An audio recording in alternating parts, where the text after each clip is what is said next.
Academy. नमस्कार दोस्तों, मैं विजय शुक्ला। आज हम पढ़ रहे हैं मध्य प्रदेश का पुनर्गठन। आज मध्य प्रदेश का जो स्वरूप हमें दिखता है, क्या वो शुरू से ही वैसा था? मध्य प्रदेश राज्य अपने अस्तित्व में किस तरह से आता है और छत्तीसगढ़ का विभाजन, राज्य की सीमाओं का निर्धारण किस तरह से हुआ, आज हम इन सारी बातों पर चर्चा कर रहे होंगे।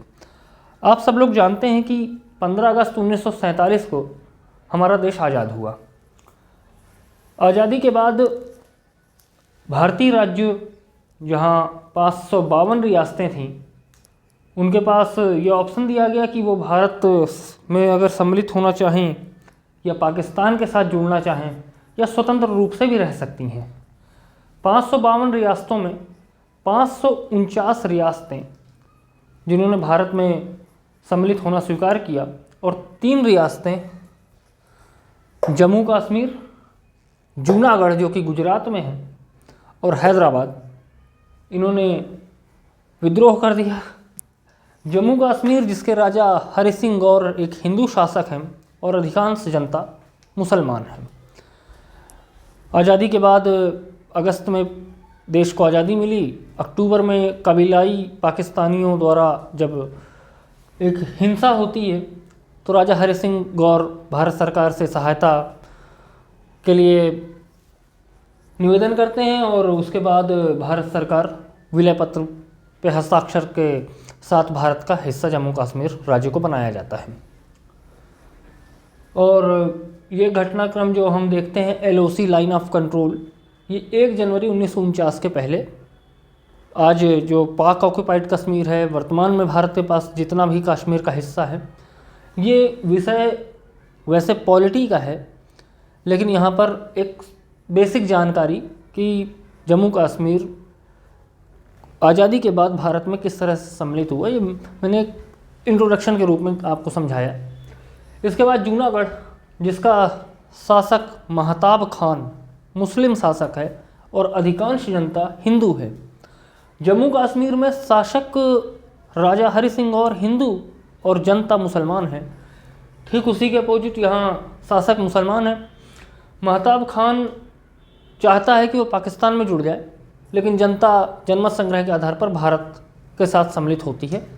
और तीसरी बात, हैदराबाद जो निजाम का शासक है, वह पाकिस्तान के साथ सम्मिलित होना चाहता है, लेकिन ये कैसे संभव है कि भारत का नक्शा आप सबने देखा होगा, हैदराबाद किस तरह से पाकिस्तान में सम्मिलित हो सकता है। खैर, पुलिस कार्यवाही द्वारा उस 5 दिन की कार्यवाही को ऑपरेशन पोलो का नाम दिया गया, और अंततः हैदराबाद भारत में सम्मिलित हो गया। इसके बाद दक्षिण भारत के जो तमिल, तेलुगु, कन्नड़ और मलयालम भाषा बोलने वाले जो लोग हैं, उनकी तरफ से मांग उठती है कि भाषा के आधार पर राज्य का गठन किया जाए।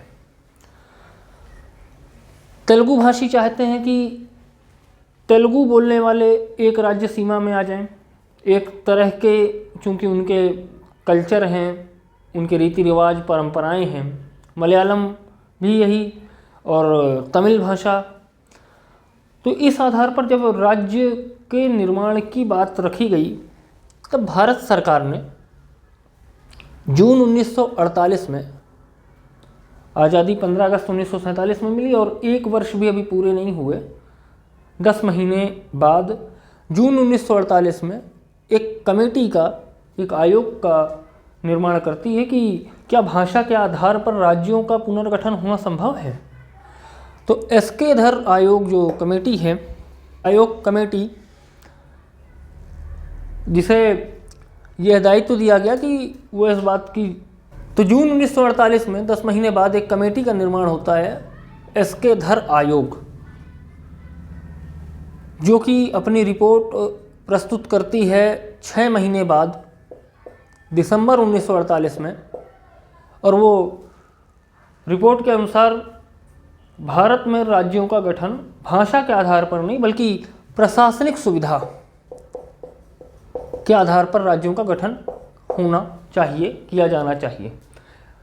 अब ये रिपोर्ट के बाद दक्षिण भारत के लोगों में असंतोष का असंतोष व्यक्त हो गया। तत्पश्चात भारत सरकार दिसंबर 1948 में एक दूसरी कमेटी का निर्माण करती है, JVP समिति। इसमें जे जवाहरलाल नेहरू, वी वल्लभ भाई पटेल और पी पट्टाभी सीतारामैया।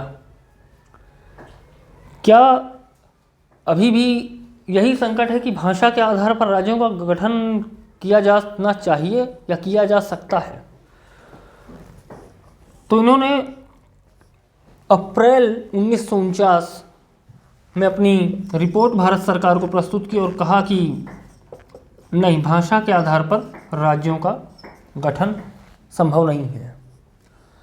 तत्पश्चात तेलुगु भाषाओं बोलने वाले के प्रतिनिधि पोट्टी श्री रामलू, जो कि ये डिमांड करते हैं कि आंध्र प्रदेश राज्य का गठन तेलुगु भाषा के बोलने वाले लोगों का एक राज्य आंध्र प्रदेश भारत सरकार भाषा के आधार पर बनाए। पोट्टी श्री रामलू 56 दिन के आमरण अनशन में इनकी मृत्यु हो जाती है। तत्पश्चात ये एक विद्रोह, एक आंदोलन का रूप ये रामलू 56 दिन के आमरण अनशन में इनकी मृत्यु हो जाती है। तत्पश्चात असंतोष व्याप्त हो जाता है। अंततः 1953 में आंध्र प्रदेश राज्य का गठन भारत सरकार द्वारा किया जाना संभव हुआ। अर्थात भाषा के आधार पर भारत में बनने वाला पहला राज्य आंध्र प्रदेश। और 1955 में भारत सरकार, चूँकि अन्य भाषा के लोग मराठी, गुजराती, बंगला, उड़िया, कोंकणी, हिंदी, राजस्थानी, सभी लोग ये चाहते हैं कि भाषा के आधार पर हमारा भी राज्य का निर्माण हो, तो भारत सरकार द्वारा सन 1955 में फजल अली आयोग एक कमेटी बनाई जाती है और इसमें 3 सदस्य। फजल अली आयोग, इस कमेटी का उद्देश्य ये था कि अन्य भाषा के लोग चाह रहे थे कि उनका भी आंध्र प्रदेश की तरह उनके राज्य का गठन किया जाए। फजल अली आयोग में 3 सदस्य हैं, फजल अली, हृदयनाथ कुंजरू और के.एम. पणिकर। ये अपनी रिपोर्ट भारत सरकार को सौंपते हैं और उसमें यह निर्णय लिया जाता है कि भाषा के आधार पर राज्यों का पुनर्गठन किया जाना चाहिए। तत्पश्चात 1 नवंबर 1956 को मध्य प्रदेश का गठन संभव हुआ और मध्य प्रदेश अपने अस्तित्व में आ जाता है।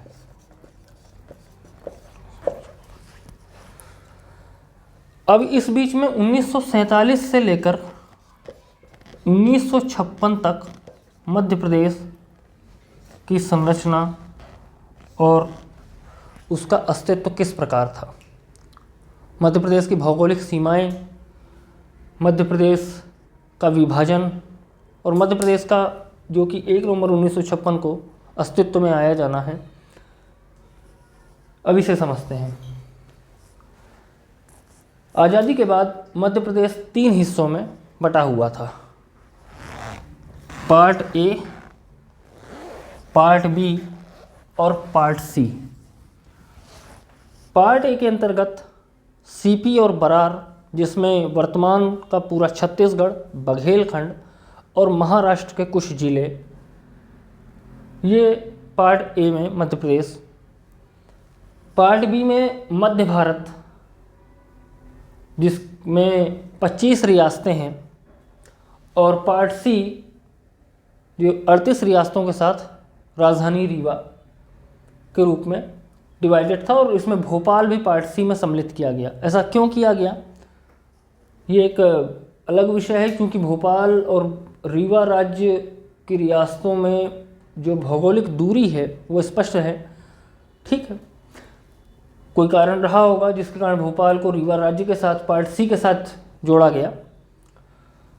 सीपी और बरार ही मध्य प्रदेश है। इसीलिए हम जब पढ़ते हैं कि मध्य प्रदेश के प्रथम मुख्यमंत्री कौन थे, और राजधानी मध्य प्रदेश की पहली राजधानी क्या थी? नागपुर, क्योंकि यही हिस्सा मूल मध्य प्रदेश का रहा। इसकी राजधानी नागपुर थी और इसके राज्य प्रमुख पंडित रविशंकर शुक्ल, जो कि मध्य प्रदेश के प्रथम मुख्यमंत्री के रूप में जाने जाते हैं। पार्ट बी मध्य भारत, जिसकी 25 रियासतें और राजधानी 6 महीने इंदौर और 6 महीने ग्वालियर।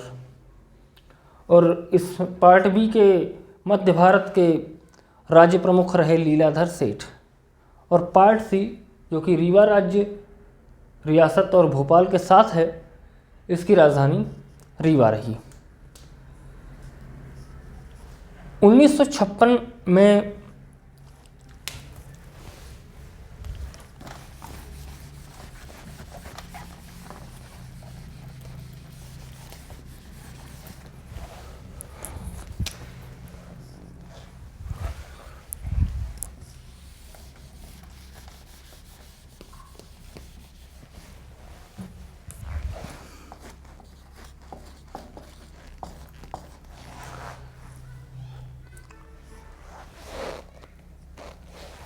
फजल अली आयोग की रिपोर्ट 1955 में आने के बाद 1956 में राज्य की सीमाओं का निर्धारण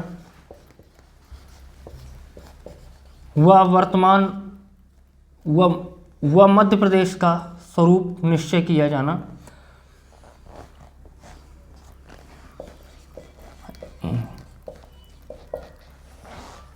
उन्नीस सौ 1955 में फजल अली आयोग की रिपोर्ट आने के बाद 1956 में राज्य की सीमाएं व मध्य प्रदेश का स्वरूप का निर्धारण किया जाता है। इसमें बम्बई राज्य, जिसके अंतर्गत पूरा महाराष्ट्र और गुजरात है, 1 नवंबर 1956 को मध्य प्रदेश का गठन हुआ, महाराष्ट्र का नहीं। महाराष्ट्र और गुजरात राज्य 1960 में अपने अस्तित्व में आए, जिसमें गुजराती भाषा के लोग गुजरात राज्य में और मराठी बोलने वाले बाहुल्य क्षेत्र में महाराष्ट्र राज्य अलग अलग पृथक किए गए। तो बम्बई राज्य में नागपुर, वर्धा, भंडारा, चांदा, यवतमल, अमरावती आदि जिले बम्बई राज्य में सम्मिलित कर दिए गए। मंदसौर जिले के भानपुरा तहसील में सुनेल टप्पा नाम का गांव राजस्थान को दे दिया गया और कोटा जिले की सिरोंज तहसील विदिशा में सम्मिलित कर दी गई।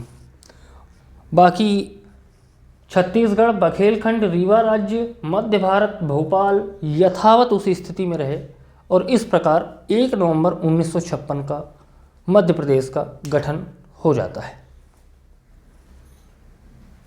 धन्यवाद।